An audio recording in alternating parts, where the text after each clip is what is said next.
Hello and welcome to another episode of Virtual Legality. I'm your host, Richard Hogue, managing member of the Hogue Law business law firm of Northville, Michigan. And today we're going to cover one of our favorite services here on the channel. That's right, it's Twitch, who in the course of dealing with certain controversies, certainly in the past and now in the present, has created a few more for themselves. So let's just dive in right now. We've got a Twitter thread from someone named Amaranth, who is a content creator of some popularity, as I understand it. She is pictured on the thumbnail to this video, who said as follows on May 18th. Yesterday, I was informed that Twitch has indefinitely suspended advertising on my channel. She capitalized indefinitely suspended advertising. Twitch didn't reach out in any way whatsoever. I had to initiate the conversation after noticing, without any prior warning, all the ads revenue had disappeared from my channel analytics. This is an alarming precedent and serves as a stark warning that although content may not ostensibly break community guidelines or terms of service, Twitch has complete discretion to target individual channels and partially or wholly demonetize them for content that is deemed not advertiser-friendly, something that there is no communicated guideline for. This leaves open-ended the question of where the line is drawn. Many people complain about TOS, the terms of service, being unclear, but at least there's something to go by. There is no known policy for what results in a streamer being put on this blacklist. With characteristic opacity, the only thing Twitch made clear is that it is unclear whether or when my account can be reinstated. First of all, ostensibly, characteristic opacity. There's a lot of legal language here, language that makes a lawyer very happy in terms of how this is described by Amaranth. So I think that she is right to be concerned about what is blacklists and vagaries and ambiguities at Twitch, as we have talked about at length. But we also have to talk about what is happening here. Amaranth is one of the fabled hot tub Twitch streamers. So what does that mean? Well, we have to dive into a series of nested documents to understand exactly how Twitch acted the way that it did, why it acted the way that it did, and what's going on now, and what Twitch has changed in response to this Twitter thread. So let's start with the Twitch affiliate agreement. As Ms. Amaranth here has said, she didn't feel that she violated any aspect of this. If you go and you look at this agreement, it says you agree to comply with this agreement, the terms of service, the community guidelines, and the BITS acceptable use policy. So those are all what we would call incorporated by reference in this document. And by agreeing to the affiliate terms, which is how you make money through Twitch, you agree to abide by all these various things. Now, the terms of service document isn't super useful to this conversation. Why? Because the terms of service mostly relates to things like intellectual property, how you're going to function, what you're going to do and not do on the service itself. But just like the affiliate agreement, pushes you over to the Twitch community guidelines and additional guidelines or rules that are posted on the Twitch services, which isn't great. As we've talked about in the past, this allows for a lot of ambiguity, a lot of vagueness when you agree to abide by additional guidelines that might be put on the blog from Twitch. But that's 6 1/2 dozen of the other, because we can go into the community guidelines. We can find what we're looking for here, which is nudity, pornography, and other sexual content, which says nudity and sexually explicit content or activities such as pornography, sexual acts or intercourse, and sexual services are prohibited. In addition, sexually suggestive content or activities are also prohibited. Keep that in mind, because Twitch is really going to tie itself in knots trying to get around the way this sentence is read. Now, this isn't long enough for us to even discuss this in respect of Amaranth's hot tub question. Why? Because we have to go to a third document, learn more about our sexual content policies and enforcement.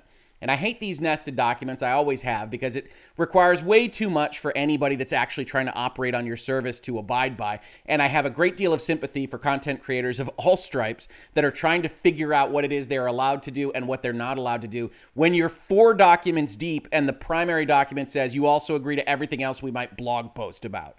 So I have a great deal of sympathy for Amaranth and everybody else that's trying to make a living on Twitch, because Twitch rules are, in some respects, fairly ridiculous. On that ridiculousness, let's talk about sexually suggestive content. To maintain the health of our community and promote content that is appropriate for a diverse audience, sexually suggestive content is prohibited on Twitch.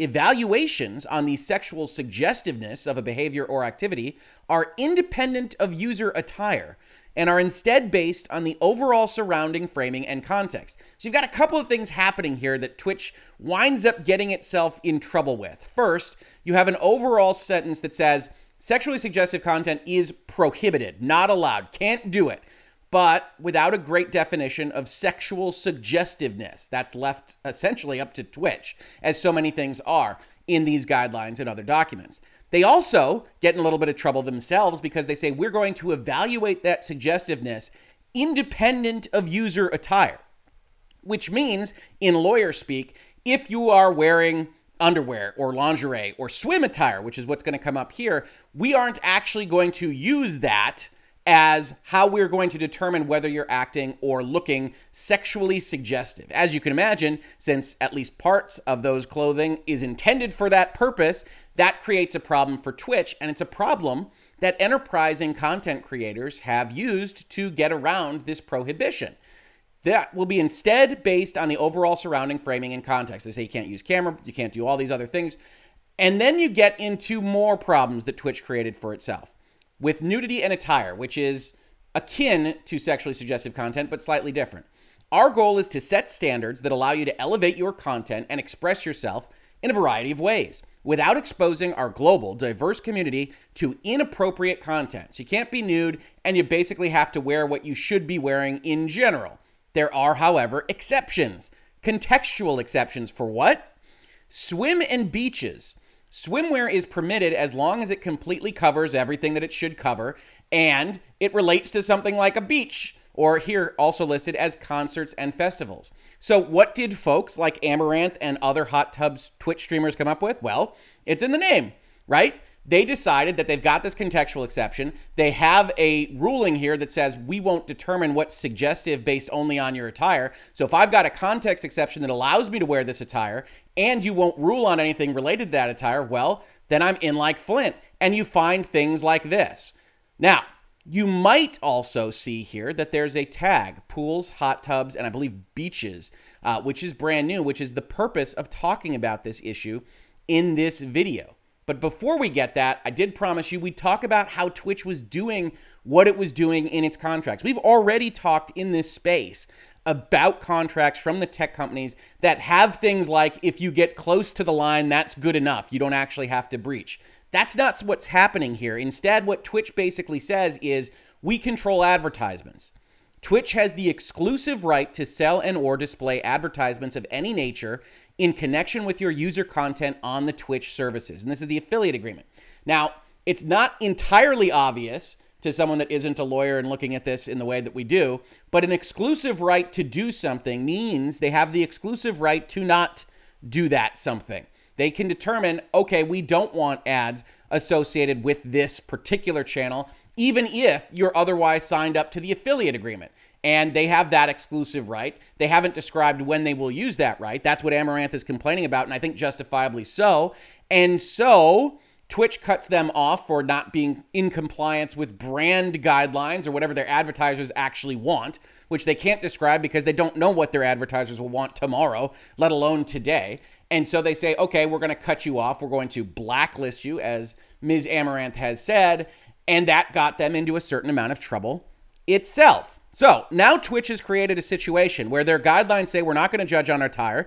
If you have attire that matches up with swimwear, that's okay. You've got Twitch streamers that say, okay, we're going to inflate hot tubs and dress in beachwear that some people will find suggestive, but you're not allowed to judge us on that clothing. And to be honest with you, I certainly respect the entrepreneurial hustle of those folks that looked at the rules, looked at the loopholes, and said, I'm going to inflate a hot tub. As a lawyer, I like that. I like that thinking. That makes a lot of sense to me. It doesn't make a lot of sense to Twitch because it was getting in trouble with certain advertisers that were like, I thought we were advertising on a video game website, not ladies playing in hot tubs, the website. And so Twitch has to look at this and get in trouble. So they blacklist Amouranth, they take away that advertising money, and that gets them in trouble on the other side that says, hey, they're just entrepreneurs. They're just trying to make a living on this. What are you doing? And so Twitch starts to speak. May 21st, 2021. Let's talk about hot tub streams. Over the past few weeks, we've seen and had many conversations about hot tub streams, and we want to address it candidly. This is the tone and pose that Twitch always takes in these blog posts. We're here, we're going to talk honestly about some difficult questions. Much of the conversation we've seen is focused on the people who are streaming this and similar content, including assumptions about their motivations and intentions. And we want to make a few things clear. First and foremost, no one deserves to be harassed for the content they choose to stream, how they look, or who they are. And we will take action against anyone who perpetuates this kind of toxicity on our service. Now, that's interesting, right? I have a certain amount of respect for the entrepreneurial pursuit here. I also have a certain amount of understanding of Twitch not necessarily wanting to become just a hot tub streaming service, or perhaps worse, depending on how their rules actually wind up reading and the entrepreneurs that wind up looking for loopholes in them. And certainly harassment over how folks look or who they are, certainly justifiable to be defended against by Twitch. But in terms of discussing what they choose to stream, that's still a valuable discussion to have. Do we want Twitch to be this? Do I want to go to a platform that winds up being taken over by things like hot tub streams? Different people are going to have different opinions on that. Reasonable minds can differ. And certainly if it upgrades to the level of harassing the person, that's a problem. But the discussion itself is not harassment. I think that always gets elided when you have these kinds of blog posts or discussion points. I think discussion is still useful, even if it's not something that people like Twitch or defenders of hot tub streamers want to have in this context. Now, more importantly, Twitch says, second, while we have guidelines about sexually suggestive content, being found to be sexy by others is not against our rules, and Twitch will not take enforcement action against women or anyone on our service for their perceived attractiveness. Now, this is what we might call a straw man, right? There's a difference between someone saying, oh, that lady is too hot, or that man is too pretty, or what have you, and Twitch saying, okay, we're not going to take any action against that. Totally understandable, right? But that's a little bit different from I set up an inflatable hot tub and I'm going to stream Minecraft in beachwear. And that beachwear may or may not be revealing, depending on exactly what it is that I'm streaming. You don't have to judge that. As I said, I don't really judge it myself, but it's not exactly what Twitch is saying. We won't find people to be too sexy. That's fine. You still make choices about how that presents, and Twitch can enforce rules about that presentation, which it is electing not to do, right? Twitch has found itself in this conundrum, so what does it do to address it? Well, they say, under our current nudity in attire and sexually suggestive content policies, streamers may appear in swimwear in contextually appropriate situations. At the beach, in a hot tub, for example. You'll note, by the way, that hot tub actually isn't included in the description of swimwear. It's really about beaches, but that's okay. We allow creative expression like body writing and body painting, provided the streamer has appropriate coverage as outlined by our attire policy. Our intention with the sexually suggestive policy was to draw a line on content that is overtly or explicitly sexually suggestive, not to ban all content that could be viewed as sexually suggestive. Really, Twitch? Wait a minute. Let's go back to your language. To maintain the health of our community and promote content that is appropriate for a diverse audience, sexually suggestive content is prohibited. Your lawyers didn't do a great job if the overall result was that you didn't mean to prohibit sexually suggestive content. We acknowledge that our rules are not as clear as they could be. Well, that's good, at least. Prohibiting every form of content that could be interpreted as suggestive would also result in far more restrictions on the video games and premium content that we currently allow, especially considering the ways that female characters are sometimes objectified or presented in a sexualized manner. I love this paragraph because Twitch, that has a sentence in their terms of service, in their community guidelines that says this stuff is prohibited, says, we didn't mean to prohibit it. Also, let's throw some video games under the bus because video games do a lot of this stuff that is suggestive, and that would be a problem in and of itself. Now, understand, their actual policy here is not about the video games content. Their policy is about what you are doing. This is user attire. This is your nudity and attire, not the actual video games. But it's interesting. It's interesting to see them throw video games under the bus for this particular stuff. Yep, you can see Geralt in a hot tub in The Witcher. Should that be prohibited? No, of course, we don't want that. So hot tubs in general have to be allowed for streaming? It's an interesting choice, Twitch. Twitch clearly now evidencing that they want to allow these hot tubs while also not looking like they are just becoming a hot tub channel, which is their prerogative, but it makes for an interesting choice. To make the lines between what we consider to be overtly or explicitly sexually suggestive more clear, Our team is planning to update our policies on sexually suggestive content in the coming months. We might wind up covering that because that will be interesting to see exactly how they try to set the dividing lines there. We also want to address questions from our creators about suspending advertising on their channels. They're talking to Amouranth now, right? On Twitch, brands get to decide where and when their ads appear. Now, put a pin in this entire paragraph and all of these thoughts because we're going to talk about another blog post that came out on this same day that exposes Twitch in ways that they might be anticipating but is significant for how they want to continue their operations. Today, they can target or avoid specific categories of content and flag channels that don't meet their standards. So you're Coca-Cola, you're an advertiser. You can say, I don't want to be associated with these categories of content, and I can name specific channels I don't want a Coke ad to appear on. This means that Twitch, in rare cases, will suspend advertising on a channel at the advertiser's request. Now, these two sentences are unclear to me.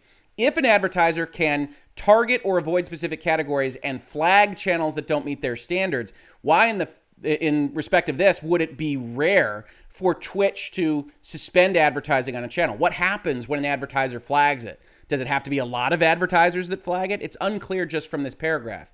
We absolutely do not permit brands to use protected characteristics as a filter for advertising, targeting, or blocking. Now, part of that is because it hasn't been clear. That hasn't been a part of the tags that Twitch uses. So you couldn't use protected characteristics. Protected characteristics, in case you aren't aware, being those traditionally thought of as the Civil Rights Act characteristics, the constitutionally protected ones. Your race, your sex, your national origin, your religion, those kinds of things. We recently suspended advertising on some channels that were flagged by the majority of our advertiser base and failed to notify them.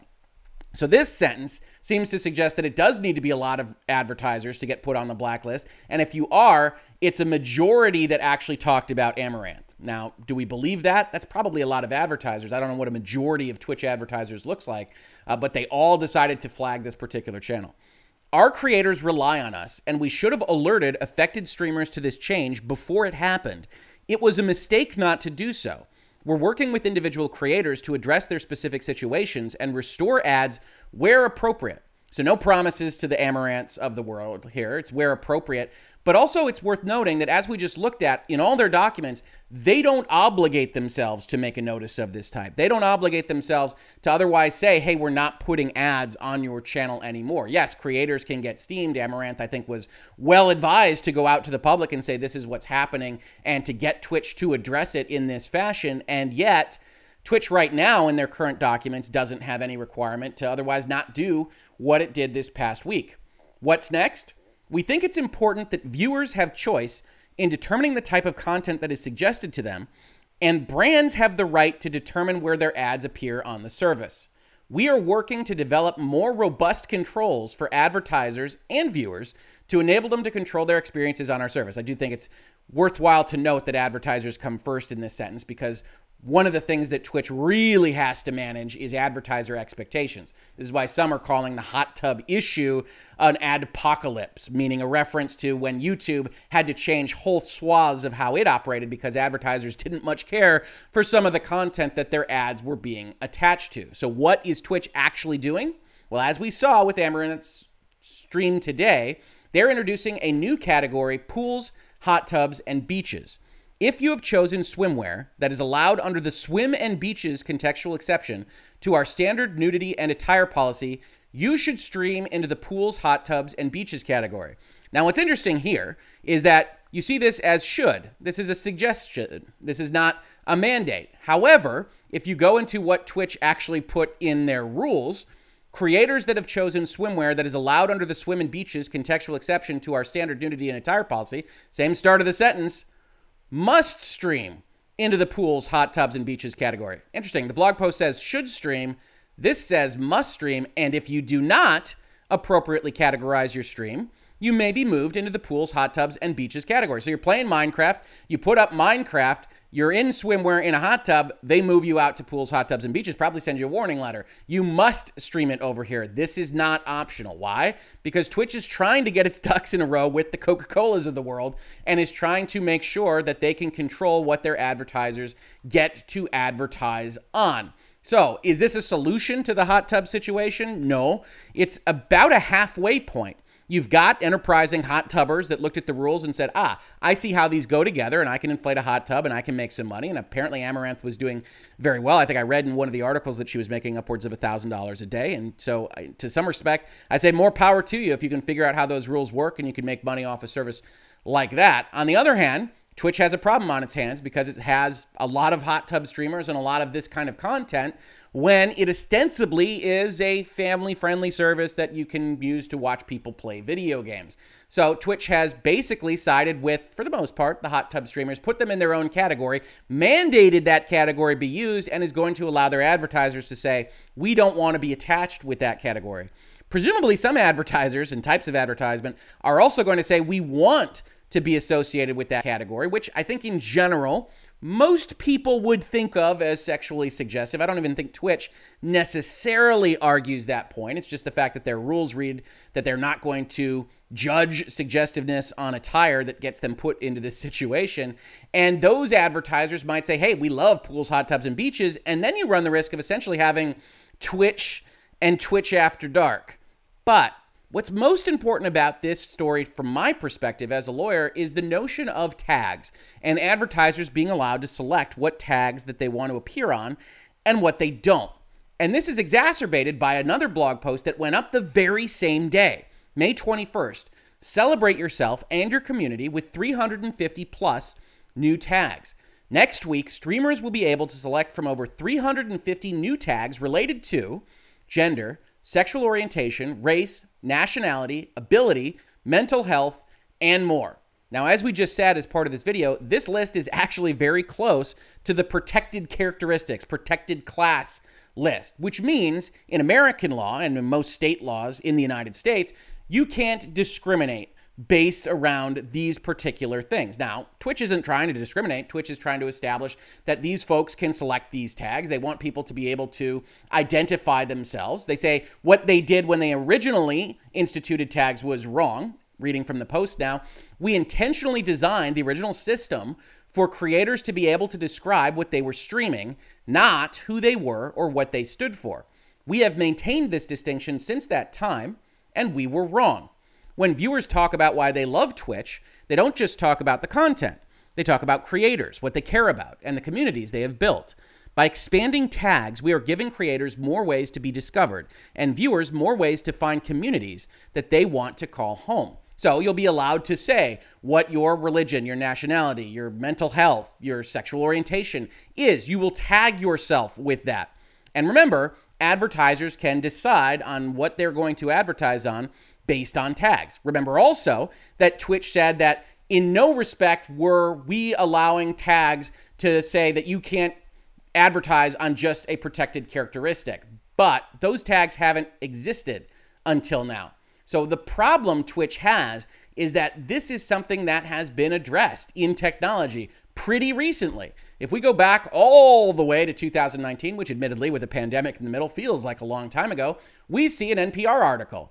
Facebook announces changes to alleged discriminatory ad targeting. After years of criticism and multiple lawsuits alleging that Facebook engaged in discrimination by allowing advertisers to select which users could see their ads, the social media giant announced it will make changes to its ad platform by the end of the year.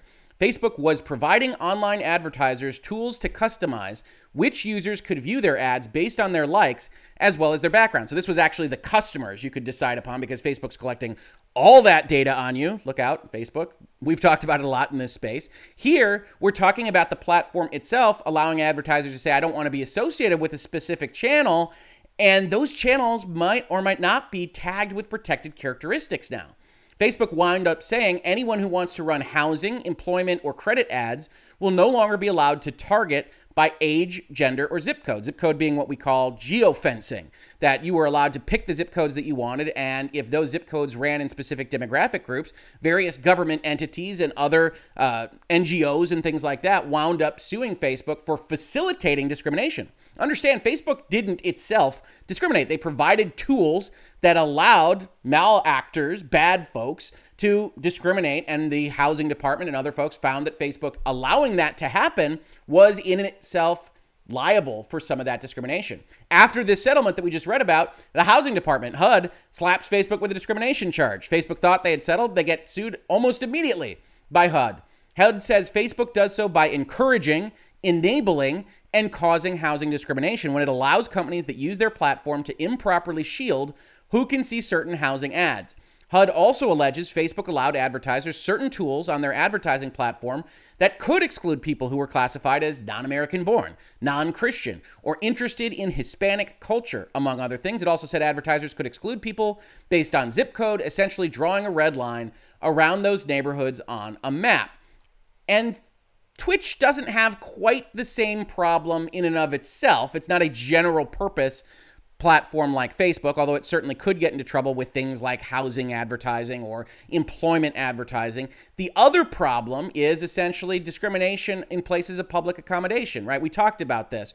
Race, color, religion, or national origin is the federal rule. Different state rules have different ones. This is religion, race, color, national origin, age, sex, or marital status here in Michigan.